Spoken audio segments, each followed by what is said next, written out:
Everyone, welcome to my channel. तो आज इस वीडियो में हम बात करेंगे कि सीटेट 2024 का जो रिजल्ट है उसकी ऑफिशियल आंसर की आ चुकी थी। ऑफिशियल आंसर की आने के बाद काफ़ी सारे बच्चों ने उसमें ऑब्जेक्शन डाला था। अब ऑब्जेक्शन डालने के बाद जब ऑब्जेक्शन डाल दिया है तो उसके बाद कि उसकी रिवाइज्ड आंसर की आएगी या फिर उसका डायरेक्ट रिजल्ट आएगा, और ये बोनस मार्क्स जो होते हैं ये क्या होते हैं, तो इस वीडियो में हम इसी के ऊपर बात करेंगे। तो चलिए शुरू करते हैं। तो सीटेट का जो रिजल्ट है वो 17 फरवरी तक आपका आ सकता है। 17 फरवरी नहीं तो उसके एक दो दिन और बढ़ के मतलब आ ही जाएगा, लगभग 20 फरवरी तक तो आप उसका रिजल्ट आ ही जाएगा, 17 से 20 के बीच में। और जब इसके बाद अब हम बात करते हैं कि बोनस मार्क्स ही क्या होते हैं।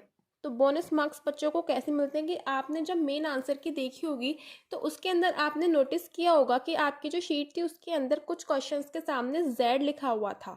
ठीक है, अब Z लिखा हुआ है तो इसका मतलब ये होता है कि जिस ऑप्शन के सामने Z लिखा है कि उसका जो क्वेश्चन है उसके अंदर ही कुछ एरर है। तो इसका मतलब है कि उस क्वेश्चन में ही एरर है तो उसका मार्क्स सभी बच्चों को दिया जाएगा। तो आप उस क्वेश्चन का मार्क्स ऐड कर सकते हैं, मतलब सभी बच्चों को उसका मार्क्स मिलेगा ही मिलेगा।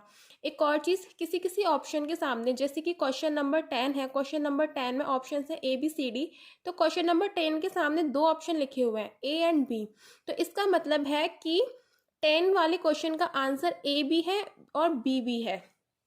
मतलब कि जिन बच्चों ने क्वेश्चन 10 का आंसर A टिक किया है उनको भी नंबर दिया जाएगा, उनका भी सही माना जाएगा। एंड जिन बच्चों ने क्वेश्चन 10 का आंसर B टिक किया है उनका भी सही है, उनको भी मार्क्स मिलेगा। तो किसी किसी क्वेश्चन के दो ऑप्शंस हैं, दो आंसर हैं, तो जिस बच्चे ने जिसको अगर दो जो दे रखे उन दोनों को टिक किया है तो उनको मार्क्स मिलेगा। तो बोनस मार्क्स में ये होता है एंड ये मार्क्स सभी को मिलता है। एंड जिन बच्चों ने ऑब्जेक्शन डाला है किसी भी क्वेश्चन के ऊपर तो उसका मार्क्स ऐसा नहीं है कि जिस बच्चे ने डाला है उसी को मिलता है, वो मार्क्स सभी को मिलता है। जैसे कि कोई भी ऑप्शन है, क्वेश्चन नंबर 4 है, क्वेश्चन नंबर 4 में CBSE ने जो आंसर लिया है वो A है, लेकिन किसी बच्चे ने ऑब्जेक्शन करके उसका जो और प्रूफ लगा के आंसर B दे दिया है, तो अगर CBSE उसको एक्सेप्ट कर लेता है उस ऑब्जेक्शन को, वो मान लेता है कि हाँ उसका जो बच्चे ने जो ऑब्जेक्शन दिया है, जो आंसर ऑप्शन बताया है वही सही है, तो उसका जो मार्क्स है वो सारे बच्चों को दिया जाएगा। ठीक है, सारे बच्चों को वो मार्क्स दे दिया जाएगा। और इसमें एक और चीज़ होती है कि मार्क्स इसी तरह से बच्चों के कम होते हैं और ज़्यादा होते हैं। एक दो नंबर का ही इसमें एक दो नंबर के वेरिएशंस होते हैं मार्क्स में।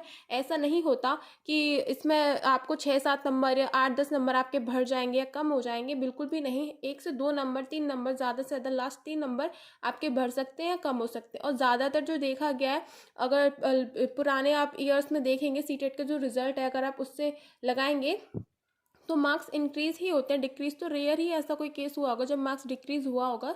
नहीं तो ज़्यादातर एक दो नंबर हमेशा बढ़ते ही बढ़ते हैं, बोनस मार्क्स तो मिलते ही मिलते हैं। तो इन सारी चीज़ों का आपको ध्यान रखना है। और जो आंसर की है वो, और एक और चीज़ की रिवाइज आंसर की तो आपकी नहीं आएगी, डायरेक्ट रिजल्ट ही आएगा।